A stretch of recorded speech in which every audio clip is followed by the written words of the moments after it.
Good morning, everyone. If you're a longtime fan, then you're probably squealing with delight right now, like a little schoolgirl, at what you're seeing behind me. And if you're not, then you're about to become one. A longtime fan, I mean. Because what you're seeing behind me is a little something called the marine layer. I remember growing up in Maryland, we used to dismay because we would ask ourselves, why does Maryland suck so much when California is so nice? They should be exactly the same. They're the same latitude, which means they're the same horizontal. If you were to draw a line from Maryland to California horizontally, it would be a straight line, which was probably the most confusing possible way I could have explained what latitude is, but hopefully you understand what I mean. They're at the same latitude, and they're also both right next to the coast. So why is California's weather so nice and Maryland's weather is so bad? Well, there are a couple answers to that. The Rocky Mountains is a big one, but another big one is the Pacific Ocean. Specifically ocean currents. Ocean currents are probably the most important geographic factor in the world, on our planet.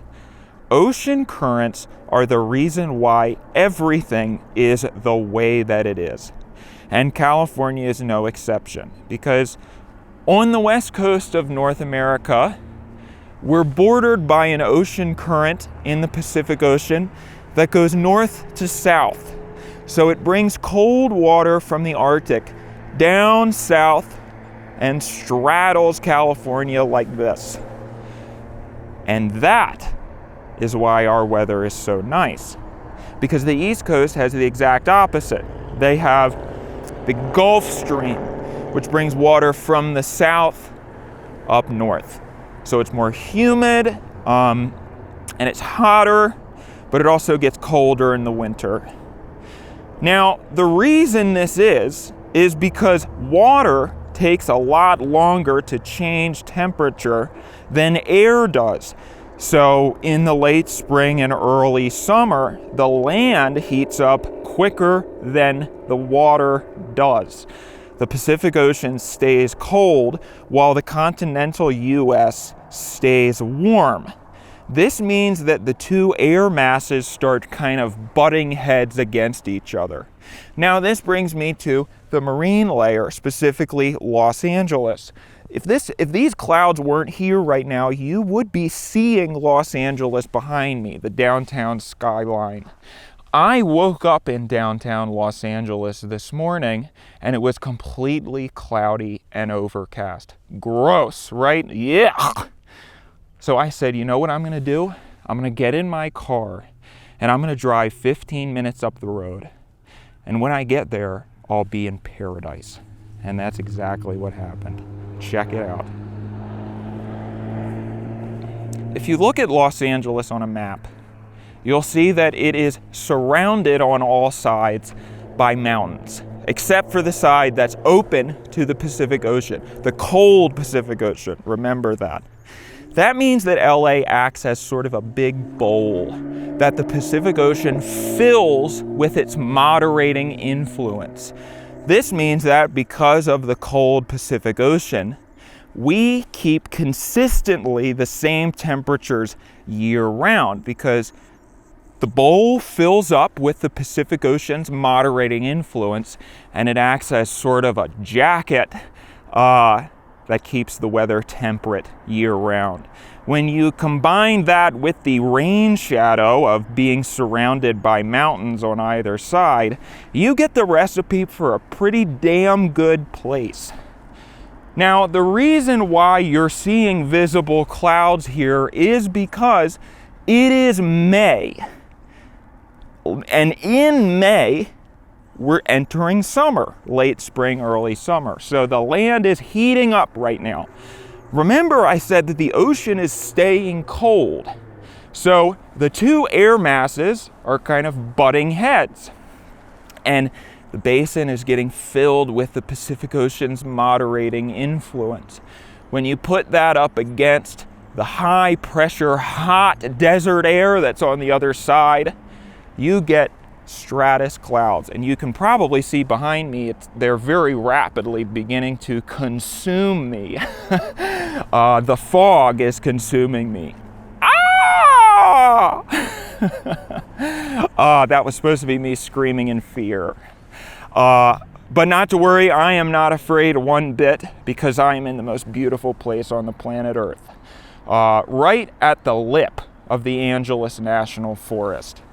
So let me see, I think I explained everything.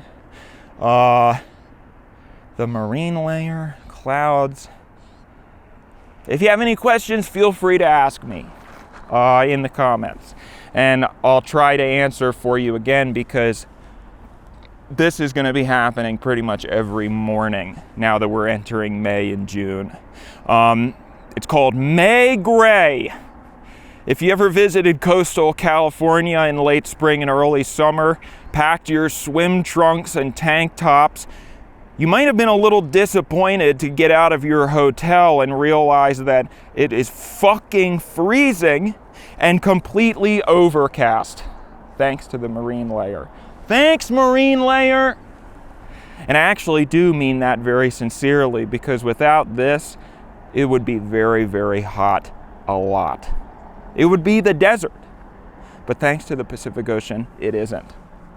Not to worry though, because these clouds typically will clear by the afternoon, and then you can enjoy a perfect weather day here in California. Because just because the visible clouds aren't there, the marine layer itself still is.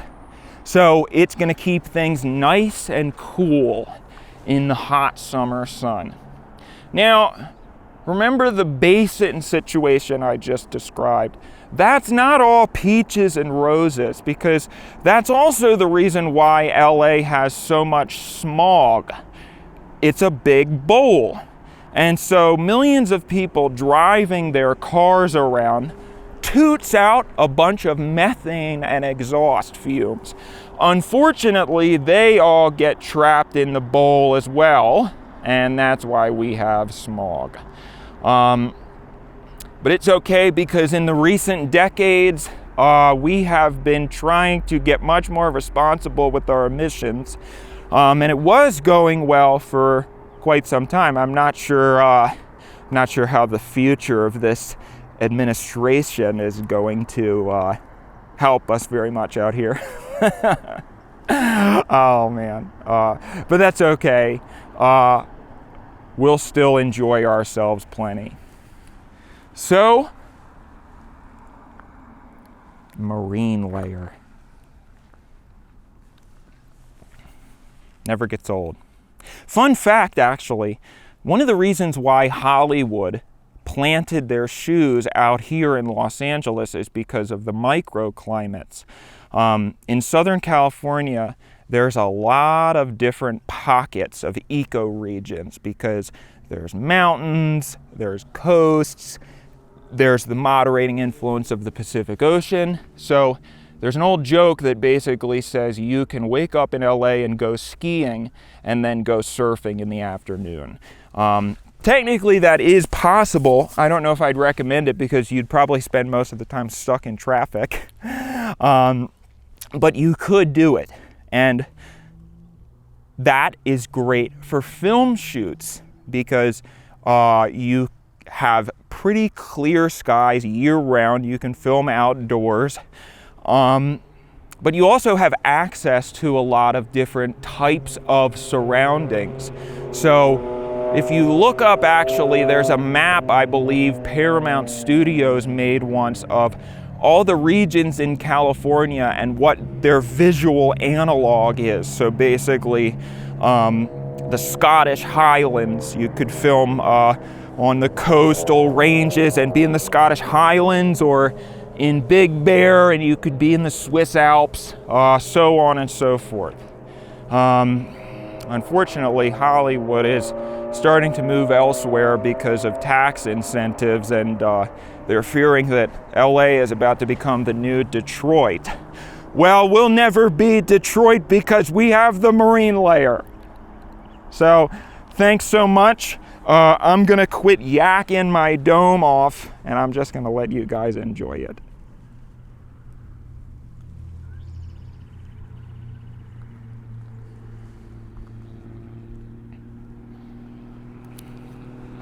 Hopefully you can't hear too badly the sound of traffic in the distance.